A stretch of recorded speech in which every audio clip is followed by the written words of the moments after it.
Police के भर्ती में गया तो कमिश्नर साहब ने मुझे ऊपर से नीचे तक देखा और बोले, क्यों रे मनोज, तेरे हाथ अगरबत्ती पैर मोमबत्ती, फिर भी होना है पुलिस में भर्ती।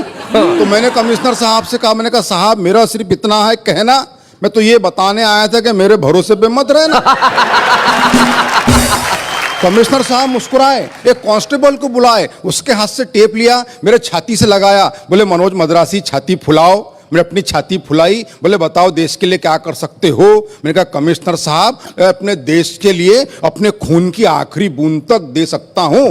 कमिश्नर साहब खुश नहीं हुए, फिर टेप खींचा, थोड़े ऊपर लगाया, बोले मनोज छाती थोड़ी और फुलाओ। मैंने अपनी छाती थोड़ी और फुलाई, बोले अब बताओ देश के लिए क्या कर सकते हो। मैंने कहा कमिश्नर साहब मैं अपने देश के लिए अपनी जान तक दे सकता हूं। साहब खुश नहीं हुए, फिर टेप खींचा, थोड़े ऊपर लगाया, बोले मनोज छाती थोड़ी और फुलाओ। मैंने अपनी छाती थोड़ी और फुलाई, बोले चलो अब कोई ऐसी बात बोलो जिससे हमारी भी छाती फूल जाए। मैंने कहा साहब 2 लाख तक दे सकता हूं। बहुत अच्छे। मैं सच्ची बात बताता हूं, मैं पुलिस में भर्ती तो नहीं हुआ, मगर जब कभी पिताजी रात में गश्त पे जाते मैं उनके साथ जाता हूं, वहां से मैंने हाथ से उठा के लाया आनंद ले कि रात में गश्त के दौरान रास्ते में सो रहे कुत्ते को पुलिस वाले ने डंडे से मारा। कुत्ते ने गुर्रा के देखा और चुप हो गया बेचारा। मैंने कुत्ते से कहा, अरे पुलिस वाले ने तुझे डंडे से मारा, क्या तेरे मन में उसे काटने के भाव नहीं जगे? कुत्ता बोला जगे, मगर पुलिस वाले के मुंह कौन लगे। जैसे ही पुलिस की जीप बड़ी आगे, 2 चोर आ रहे थे भागे भागे। पुलिस वालों ने चोरों को पकड़ा, अपना हाथ दिखाया तगड़ा। थोड़ी देर बाद दोनों चोर मुस्कुराते हुए जाने लगे तो मैंने चोरों से कहा, बेवकूफो शर्म करो थोड़ा, चोरी करने के बावजूद पुलिस वालों ने तुमको छोड़ा। तो एक चोर बोला, ऐसे ही थोड़ी छोड़ा, कुछ हमने छोड़ा तब कहीं जाके छोड़ा। बहुत अच्छे, बहुत बढ़िया, बहुत अच्छे। ये छोड़ा छोड़ी का दौर चलता रहेगा। हाँ। मैं 2 पंक्तियां पढ़ता हूं कि विषय था अपने विचार कम शब्दों में किस तरह बोले। इस विषय पर एक विचारक स्वयं 2 घंटे तक बोले। मगर मैं ऐसा कुछ नहीं करूंगा। आप कल्पना कीजिए, पंडित जवाहरलाल नेहरू का जन्मदिन हम पूरे देश में बाल दिवस के रूप में मनाते हैं। वहां से मैंने कल्पना उठाने का प्रयास किया है कि बाल दिवस के दिन प्रकाश नाम का एक बालक अंधियारे में खड़े होकर सब्जी बेच रहा था। क्या बात है भाई, बहुत बढ़िया, बहुत अच्छे। बाल दिवस के दिन प्रकाश नाम का एक बालक अंधियारे में खड़े होकर सब्जी बेच रहा था। मैंने उस बालक से पूछा, पालक है क्या?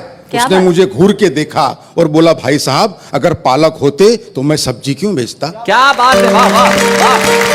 बोले अगर पालक होते तो मैं सब्जी क्यों बेचता? मैंने कहा बेटा मैं उस पालक के बारे में नहीं पूछ रहा, ये बता ये पालक क्या भाव बेच रहा? उसने फिर मेरी तरफ देखा और बोले, ले जाओ, वैसे भी आजकल पालक को भाव कौन देता? आहा, क्या बात है। बोला ले जाओ, वैसे भी आजकल पालक को भाव कौन देता? तब जाके मैंने लिखा है कि कहीं छाव कहीं धूप होते हैं, बच्चे बच्चे भगवान का रूप होते हैं, कुल का दीपक बुढ़ापे की लाठी, जाने कैसे ख्वाब सजा लेते हैं। बच्चों का भविष्य उज्जवल हो इसीलिए माँ बाप अपना वर्तमान जला देते हैं। क्या बात है, वाह वाह वाह, अच्छा। माँ बाप अपना वर्तमान जला देते हैं कि चेहरा चेहरा खिला खिला था, मित्र आज बरसों बाद मिला था, उसके ठाठ बाट देखकर कई विचार जागे मेरे खोपड़ी में। ऐसा लगा जैसे कृष्ण आए हो सुदामा के झोपड़ी में।